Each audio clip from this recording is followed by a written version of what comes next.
ఉమ్మడి మెదక్ జిల్లాలో నాట్ల జోరు మొదలైంది. కూలీల కొరతతో ఇబ్బందులు పడుతున్న అన్నదాతలకు వివిధ రాష్ట్రాల నుంచి జిల్లాకి వలస వచ్చిన కూలీలతో ఊరట లభిస్తోంది. కూలీలు దాదాపు 2 నెలల పాటు ఇక్కడే ఉండి వ్యవసాయ పనులు చేస్తున్నారు. దీంతో అటు కూలీలకు ఉపాధితో పాటు ఇటు అన్నదాతల వ్యవసాయం చేసుకునేందుకు కూలీలు దొరుకుతున్నారు.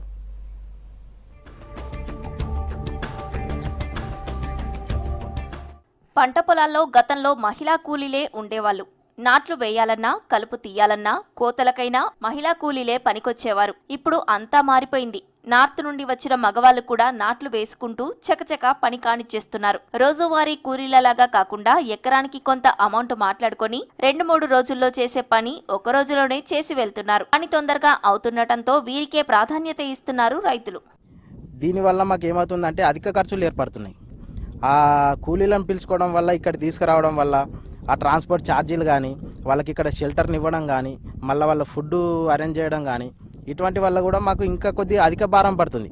అయినా ఈ సరైన టైంలో వరి నాటు వేయాలి కాబట్టి వాళ్ళను పిలుచుకోక తప్పడం లేదు. అధిక ఖర్చుల భారం ఎక్కువైనా కూడా వాళ్ళని పిలుచుకొని నాటేయాల్సి వస్తుంది. ఇక్కడ మా ప్రదేశంలో కూలీలు ఏమవుతుందంటే వాళ్ళు రావడం జరుగుతలేదు. సామాన్యంగా ఎంత పిలిచినా కూడా ఒక రోజు వస్తున్నారు, ఇంకో రోజు రావటం లేదు. దానివల్ల కూలీల కొరత వల్లనే మెయిన్గా పశ్చిమ బెంగాల్, యూపీ, బీహార్ లాంటి ప్రాంతాల నుంచి వీళ్ళ కూలీలను పిలుచుకొని అధిక ఖర్చులు అయినా సరే సరైన టైంలో నాటు పడాలని చెప్పేసి వాళ్ళని పిలుచుకొని నాటేసుకోవడం జరుగుతుంది. సరిగా రావడం లేదు. వచ్చిన వాళ్ళు ఛార్జెస్ ఎక్కువ ఇచ్చేస్తున్నారు. మళ్ళీ అయినా సరిపోను రావట్లేదు. ఒక రోజు వచ్చి ఇంకో రోజు రాకపోవడం అలా జరుగుతుంది. అలా కాకుండా మేము ఉత్తరప్రదేశ్ నుంచి కానీ ఈ పశ్చిమ బెంగాల్ అలాంటి అక్కడ వాళ్ళని తీసుకొచ్చి నాట్లు వేయించుకోవడం జరుగుతుంది. ఎందుకంటే లేబర్ని అక్కడికి వెళ్ళి రావడానికి కారణం ఏంటంటే ఇక్కడ ఒకటేసారి 10-20 రోజులలో నాట్లు అయిపోవాలి. ఈ సమయం అదే ఇప్పుడు వేసేది. దానికోసమని వాళ్ళని ఇక్కడ తీసుకొచ్చి తొందరగా కావాలన్నట్టుగా లేబర్ షార్టేజ్ ఉన్నందువల్ల వాళ్ళని తీసుకురావడం జరుగుతుంది.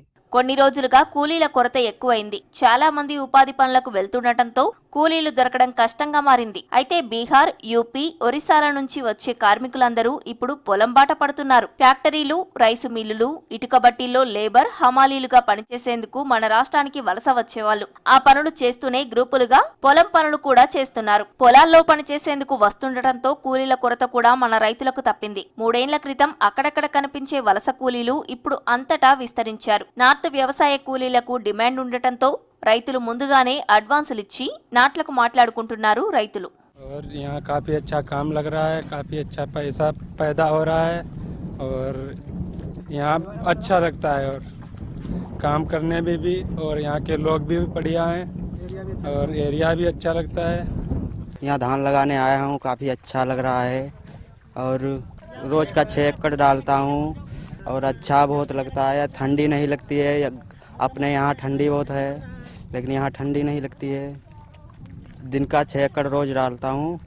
बोलूँ तो इधर रेट मिलता है मुझे 3600, 3600, ठीक है। और इधर एकड़ 5 एकड़ या 6 एकड़ रोज का डेली का डालने का है। ओके, डेली 6 एकड़ डालता हूँ। ज्यादा भी मिलेगा तो वो भी निकाल सकता हूँ। ఈ సీజన్లో కూడా వలస కూలీలు రావడంతో నాట్ల జోరు కనిపిస్తోంది. జిల్లాల్లో భూగర్భ జలాలు సమృద్ధిగా ఉండటంతో సాగునీటికి డోకా లేదని రైతులు ధీమాతో ఉన్నారు. గడిచిన సీజన్లలో కూడా వలస కూలీలతోనే సాగు చేసుకున్న రైతులు ఇప్పుడు అదే పద్ధతిలో వెళ్తున్నారు. 4 ఏళ్లుగా 2 పంటల్లోనూ రైతులకు పొరుగు రాష్ట్రాల కూలీలే ఆధారమవుతున్నారు. వలస కూలీలు నాట్లు వేయడంతో పాటు పంట చేతికి వచ్చిన తర్వాత రైస్ మిల్లులలో పనిచేసే హమాలీలుగా కూడా కనిపిస్తున్నారు.